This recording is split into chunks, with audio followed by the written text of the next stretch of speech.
Friends, welcome to दिमाग की बत्ती। आजकल देश भर की नजरें बंगाल पर टिकी हुई हैं। हर कोई ये जानना चाहता है कि आने वाली 2 मई को बंगाल में खेला होबे कि झमेला होबे। ममता दीदी की जीत का रथ जिन पहियों पर सवार होकर चलने की कोशिश कर रहा था, उसमें एक बहुत मजबूत और बहुत अहम पहिया है उनके पॉलिटिकल स्ट्रेटेजिस्ट प्रशांत किशोर का। ये वही प्रशांत किशोर है जिन्होंने पिछले दिनों इस बात का दावा किया था कि अगर बंगाल में बीजेपी 100 सीटों से ज्यादा सिक्योर करती है तो वो अपना प्रोफेशन जो है वो त्याग देंगे। लेकिन अब धीरे धीरे प्रशांत किशोर को वास्तविकता का एहसास हो रहा है। अफसोस की बात है कि चुनाव के दौरान प्रशांत किशोर को बंगाल की जनता की नब्ज समझ में आ रही है, उनका मूड समझ में आ रहा है और जाने अनजाने में प्रशांत किशोर क्लब हाउस नामक एक ऐप पर पत्रकारों से बात करते हुए इस हकीकत को बयां कर बैठे और वो क्लियरली बोल रहे हैं कि किस तरीके से बीजेपी जो है वो बंगाल में मजबूत नजर आ रही है और टीएमसी के खिलाफ लोगों में गुस्सा है।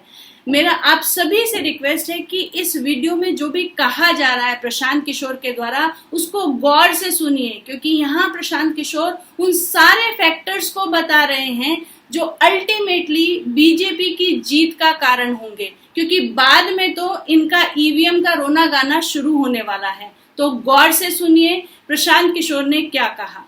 Why is Modi so popular in West Bengal? I mean, is it only because of polarization and that they identify him as नहीं, देखिए वो तो एक पूरे what is it? Because it's not like we haven't seen, the performance both in central politics and in state politics where BJP has been in power. So what is it that is drawing West Bengal to him?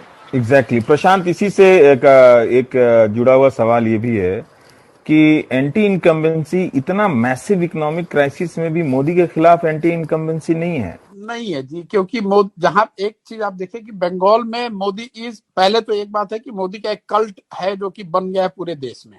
Specially जो यहाँ हिंदी भाषी है वो मोदी का support का core base है। Plus जो anti incumbency वो स्टेट गवर्नमेंट के खिलाफ है, सेंटर के खिलाफ है नहीं। और मोदी है पॉपुलर, यहाँ काफी पॉपुलर। अगर आप लीडर का हम लोग सर्वे कर रहे हैं तो मोदी और Mamata are equally popular, which is a very big thing. Modi is very popular. यहाँ पे मोदी पॉपुलर इसलिए भी है, आप देखिए बंगाल ने बीजेपी का स्वाद अभी चखा नहीं है, तो वो एक फैक्टर है कि 30 साल 35 साल से जो लोगों ने नहीं देखा है तो उनको लग रहा है कि बीजेपी कुछ ऐसा चीज है, कुछ ऐसा कर देगी जो कि हम लोगों को पहले अभी तक नहीं मिला है।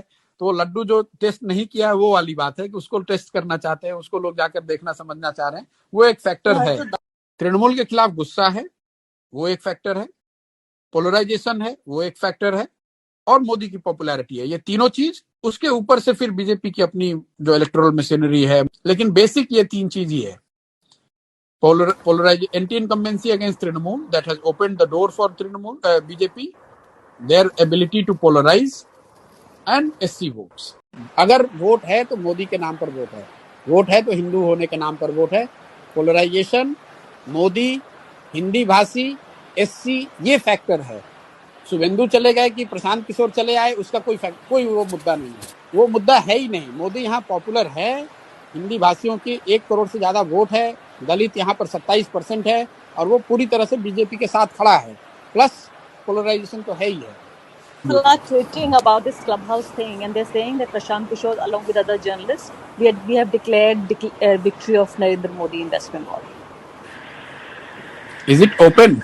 बेचारे प्रशांत किशोर समय रहते ना तो बंगाल की जनता का मूड भाप पाए और ना ही ये बात समझ पाए कि सोशल मीडिया प्लेटफॉर्म्स पर कहीं सुनी जाने वाली बातें अक्सर लीक हो जाती है। लेकिन कभी कभी तो मुझे ऐसा लगता है कि कहीं ऐसा तो नहीं कि प्रशांत किशोर भी दरअसल भाजपा के लिए ही काम करते हैं। अगर आप उनका ट्रैक रिकॉर्ड उठाकर देखें तो आपको पता चलेगा कि वो अक्सर भाजपा के विपक्षी दलों के लिए स्ट्रैटेजी बनाते हैं और वो स्ट्रैटेजी इतनी जबरदस्त होती है कि विपक्षी दलों की हार तय हो जाती है। तो जितने भी फैक्टर टीएमसी के हार के प्रशांत किशोर ने बताए हैं उसमें एक इम्पॉर्टेंट फैक्टर वो बताना भूल गए। टीएमसी की हार के लिए थोड़ा बहुत क्रेडिट तो प्रशांत किशोर की स्ट्रैटेजी को भी दिया जाना चाहिए।